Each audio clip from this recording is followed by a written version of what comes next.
It's 6:30, and by recording from New York, WETA Radio now presents Inside Gene Shepherd.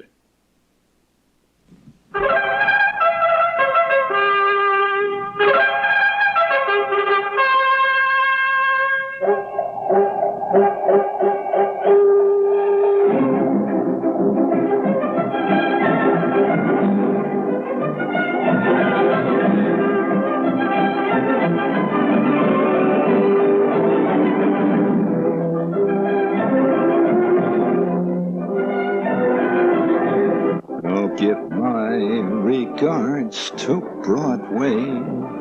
Oh, tell 'em I will soon be there. Give my regards to old 42nd Street. Ta-da-ta-ta-ta-ta. Rose of Washington Square. La-da-da-da-tee-tee-tee-tee.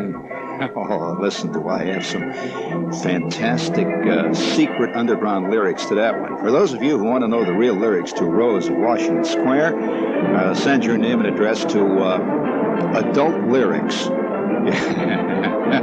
It's great to be an adult, right? Adult Lyrics, in care of this station. You must be over 21. It will be mailed to you in a brown sealed wrapper. Rose of Washington Square. And you have to do it with gestures, too. That has a little bit there.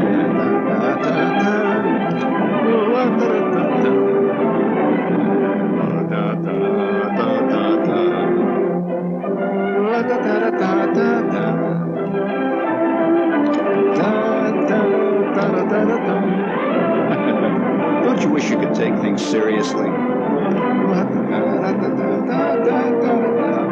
Just think how far you could go.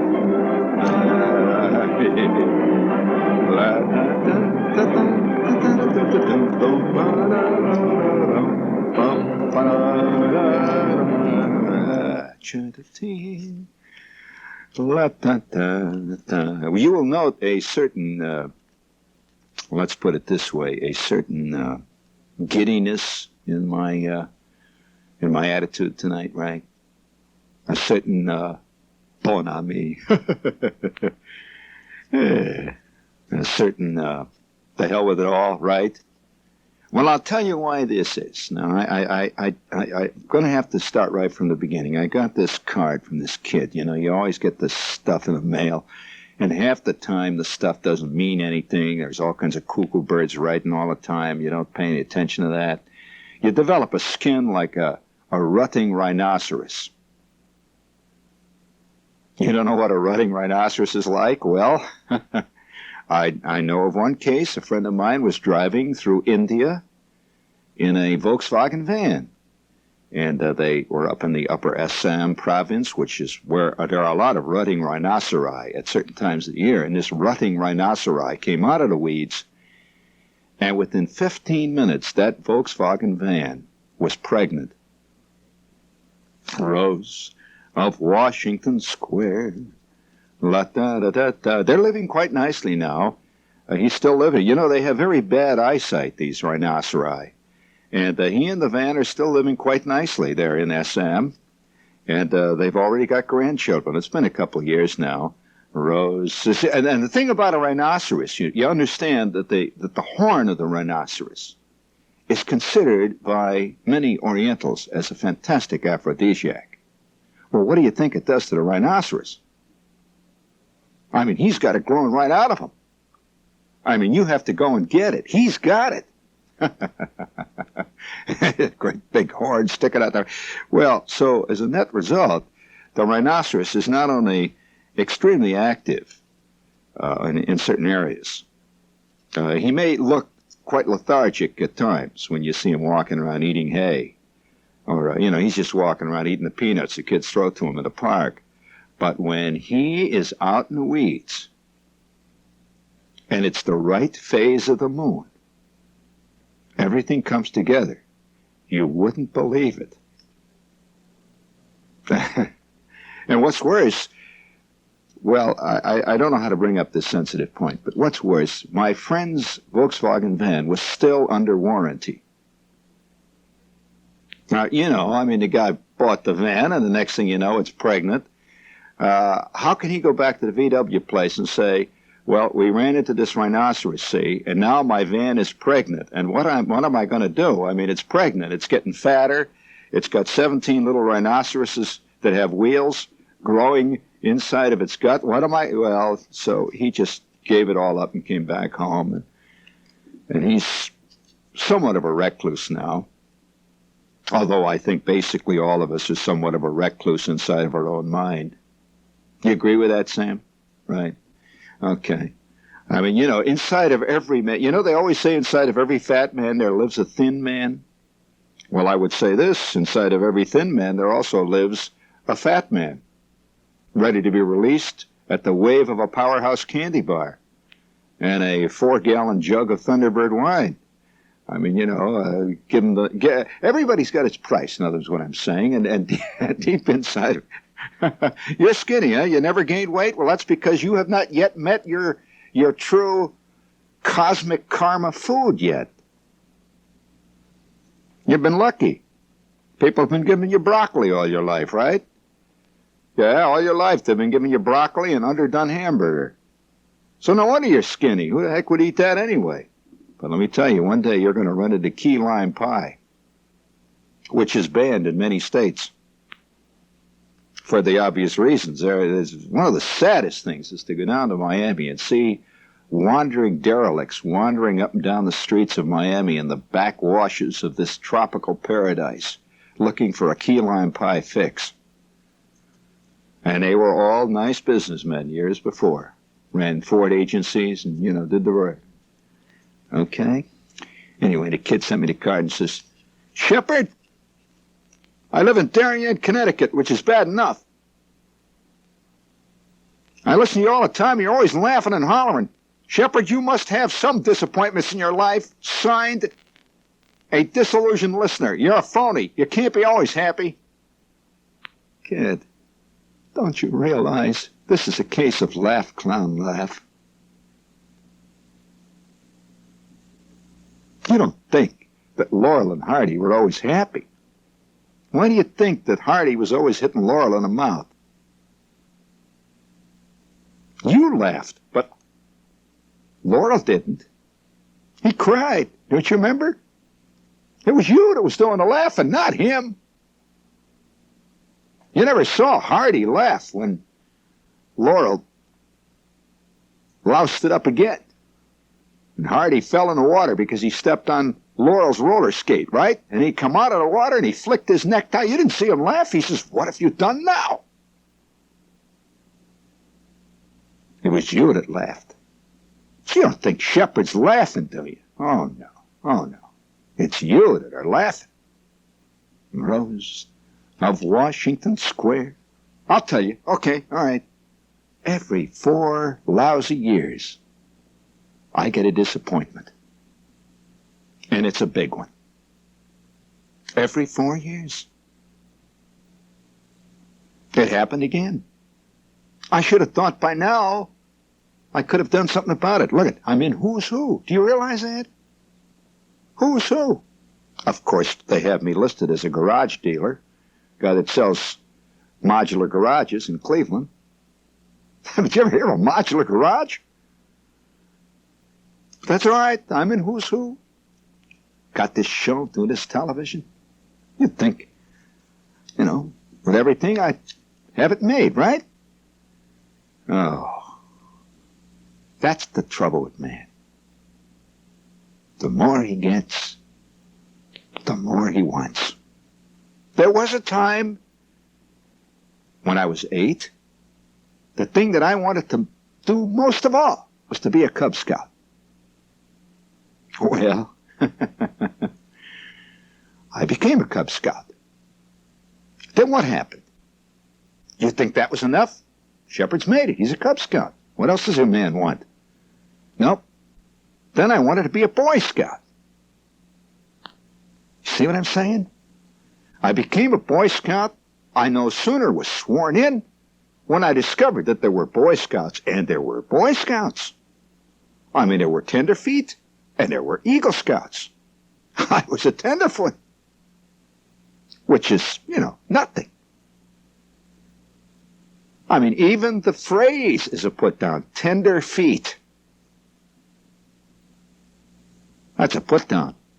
Any Indian can tell you the term tenderfoot is the worst put down you can give a guy. That means you don't know nothing. You got tender feet. You cannot stride across the prairie and fight the buffalo because your feet hurt. That's stupid. You ever think of John Wayne's feet hurting? When they call you a tenderfoot, I mean, that's your official title. It's capitalized, tenderfoot. They even got a badge that says tenderfoot on it. So I struggled. What do you think I became then? A second-class scout. Second class! So right then, I saw the Boy Scouts was nothing for me. Because the highest you could ever get was an Eagle Scout. And all the Eagle Scouts I knew had this clear-eyed look. You know, they all look a little bit like young Billy Graham's. And I didn't. I looked like a young Mike Krivich, one of the worst outfielders that ever played in the majors. Oh, that isn't true? You never heard of him? Well, it's because he was one of the worst outfielders that ever played in the majors. Why not? Whoever heard of Mike Krivich? You would have heard of Mike Krivich if you were a Boy Scout and you got a free ticket to go see the White Sox play. Mike Krivich was patrolling center field.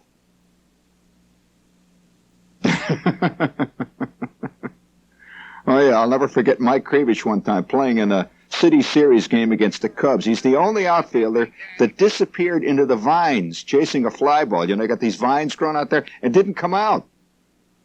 They didn't find him till 3 days later. Had lost in the vines.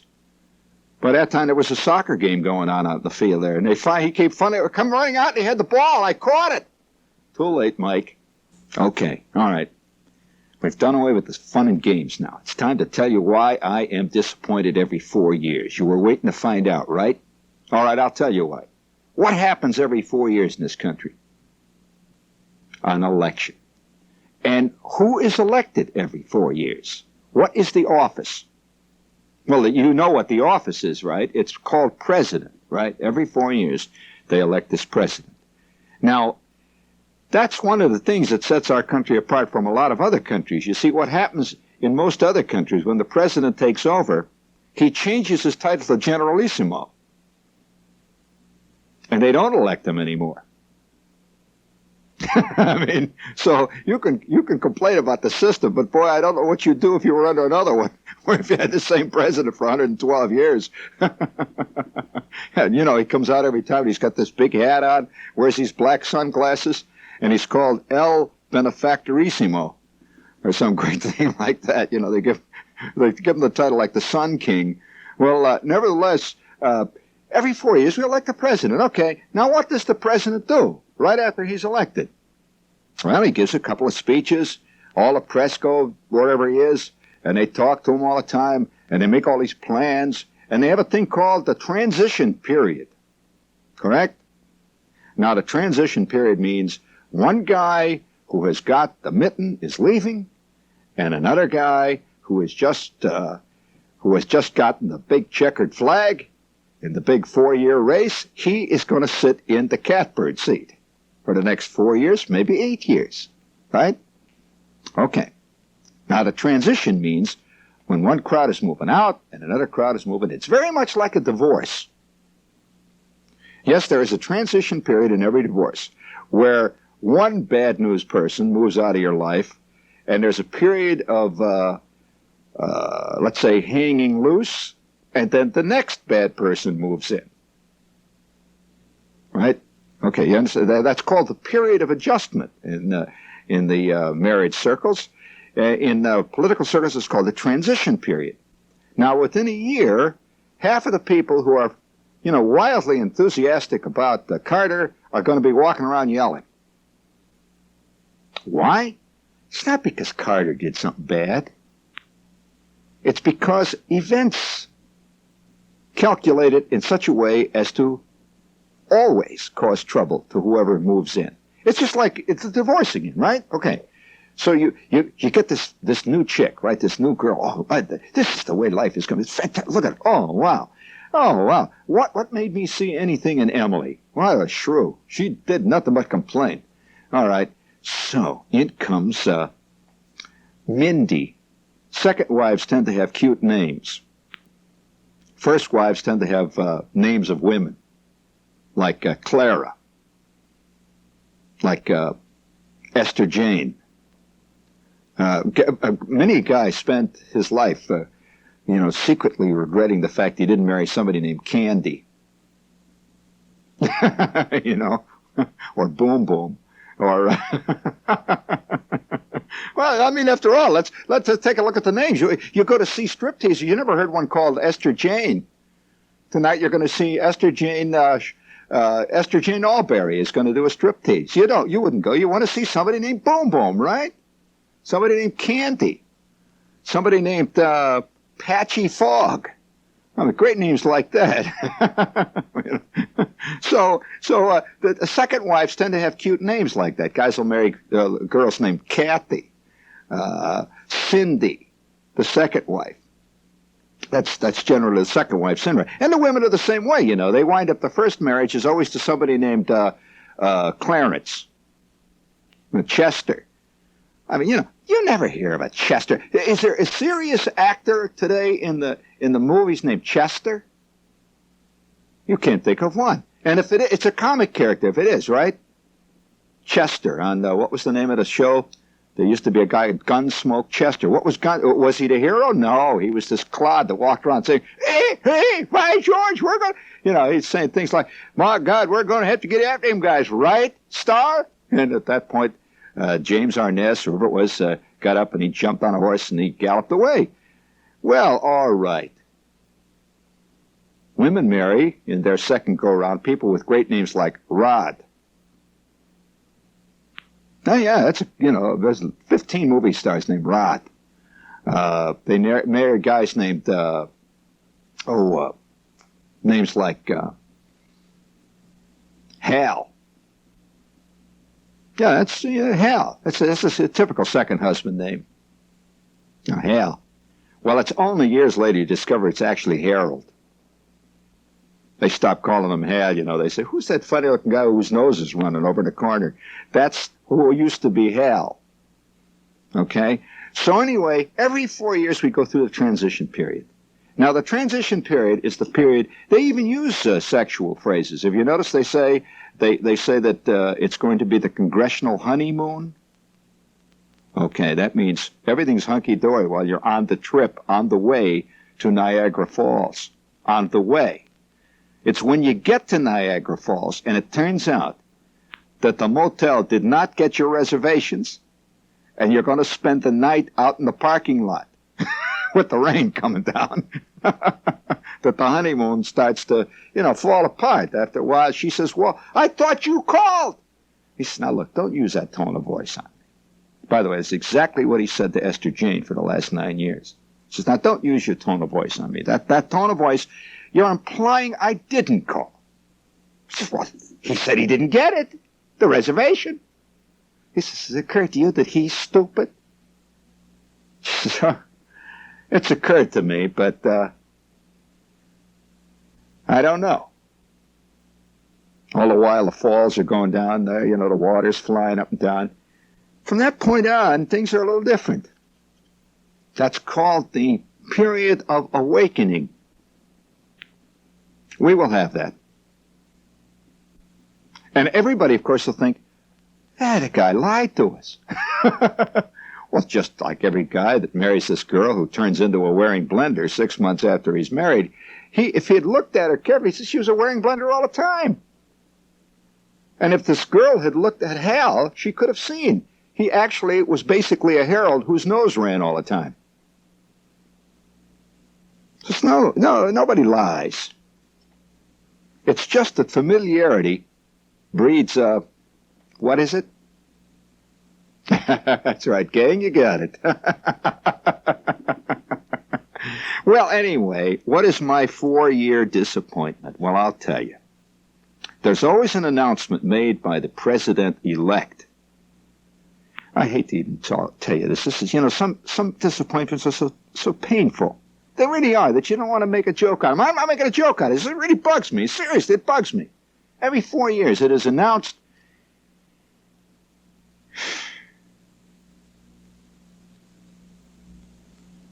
I don't know whether I should go on with this. I mean, how would you like it if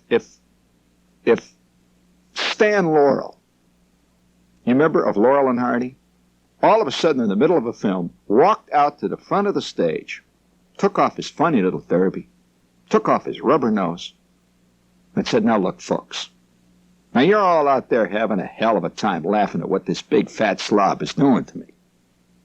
Funny, right?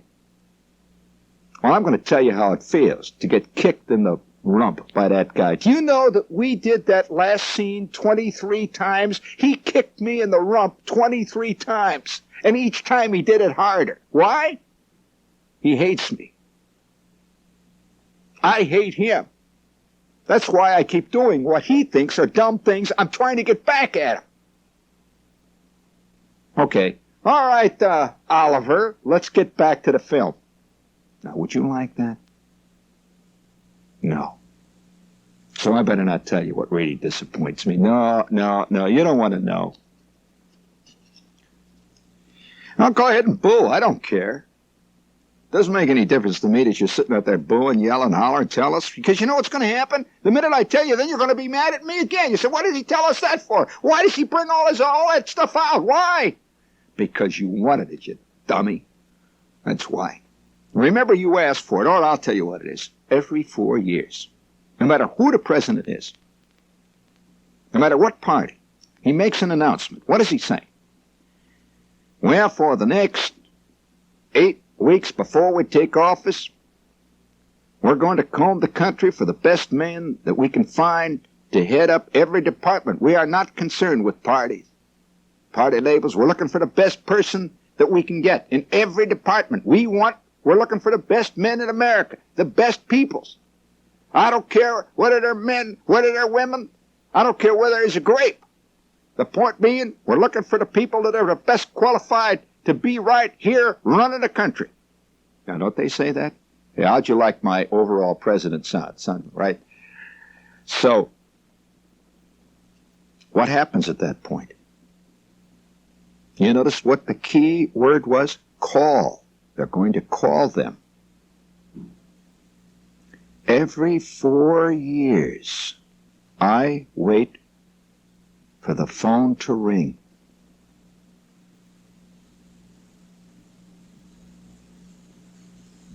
When I look at some of the dummies that do get called, half of them wind up in the can.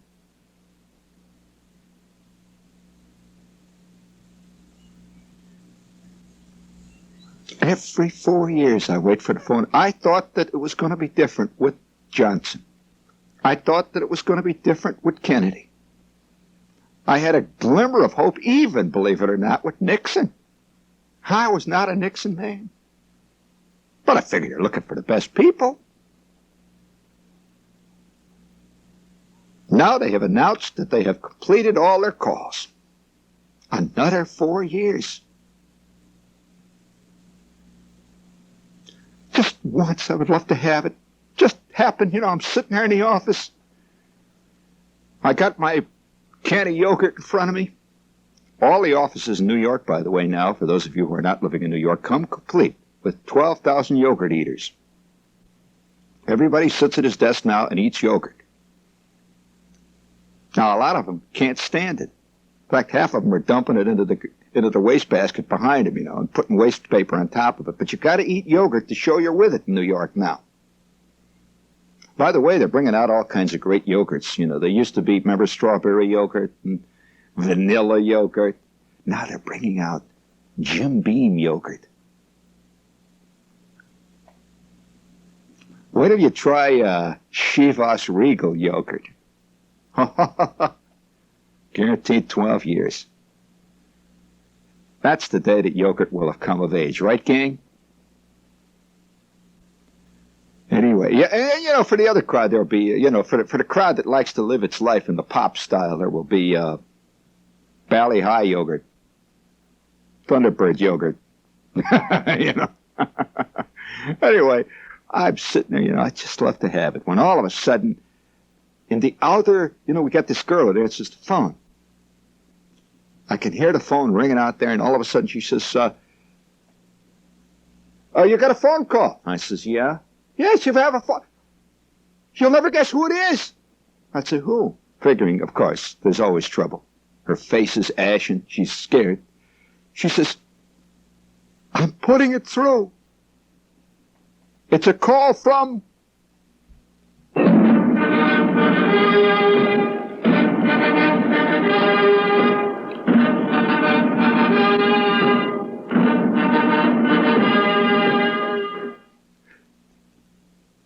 "Is this Shepard?"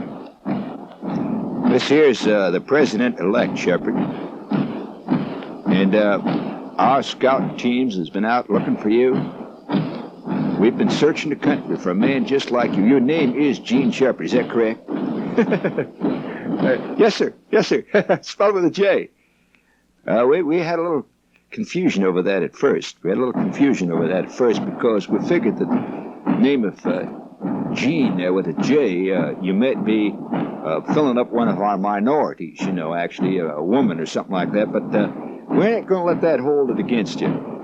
As president-elect, I vowed to the people all over the country that I would look for the best men. And our teams are marching across the country, looking and searching in every nook and cranny in this great country of ours. Now, of course, my name is Jimmy Carter. You know me. I'm running for president. Remember that? Jimmy Carter, I'm running for president. You remember that? Sure do, Mr. President. Oh, no. Just call me Mr. President-elect. Just call me Mr. President-elect. I'm just a little simple peanut farmer here, but after all, man does the best you can. And I've been thinking about having you down here for talk. So could you get on the next plane, drop in down here, and maybe you and I can come to some agreement. We'd kind of like to have you work shoulder to shoulder with us. Bring this country back to country that should be. And there I sit. A call from the president. Well, it's gone again for another 4 years. Never happened. I'd love to run a car. I really would. I can see myself now, for example, running the FCC. Man, I'll tell you, that would be a jumping commission. You better believe it. I think the first thing I'd do as FCC chairman, I would call a high-level summit conference with Kojak. I mean, we would discuss views.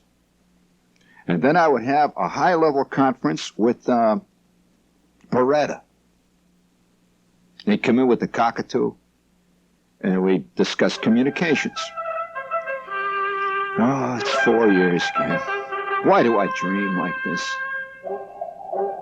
I mean, there's an old Russian slogan. Ever hear of it? The old Russian, it's not really a slogan, it's an old Russian maxim. And Khrushchev used it occasionally. He'd say, "Old Russian maxim say, cream rise to top sometime." They didn't understand what he meant by that. I did. The key word is sometime. I repeat, old Russian slogans say, cream rise to top sometime. Well, it depends, you see, sometime, whether the mails are working. I think, what I think? What I really think is that probably at least 3 presidents have tried to get through our switchboard. And have found, like everybody else, forget it. See, that keeps me going. It keeps me going. And we've tried every kind of system. We've got Centrexes, and in fact, we have such a great system up here of switchboards at this station that at one time we were getting all the calls for the welfare department of Albuquerque. Albuquerque. All these guys were calling up and yelling at me in Spanish. And I was giving them all the welfare they wanted. I just said, okay, fine, your check's on the way. You got to go with the system. You can't fight it. For over 3 weeks, we were getting the calls for the repair department of Bloomingdale's appliance department. And I told everybody we were fixing their coaster. It's okay, the toaster's on its way. You got to go with the system. I'm waiting. It's going to be a long wait, but it's only 4 years. By recording from New York, you've been listening to Inside Gene Shepherd, which can be heard next Wednesday evening at 6:30.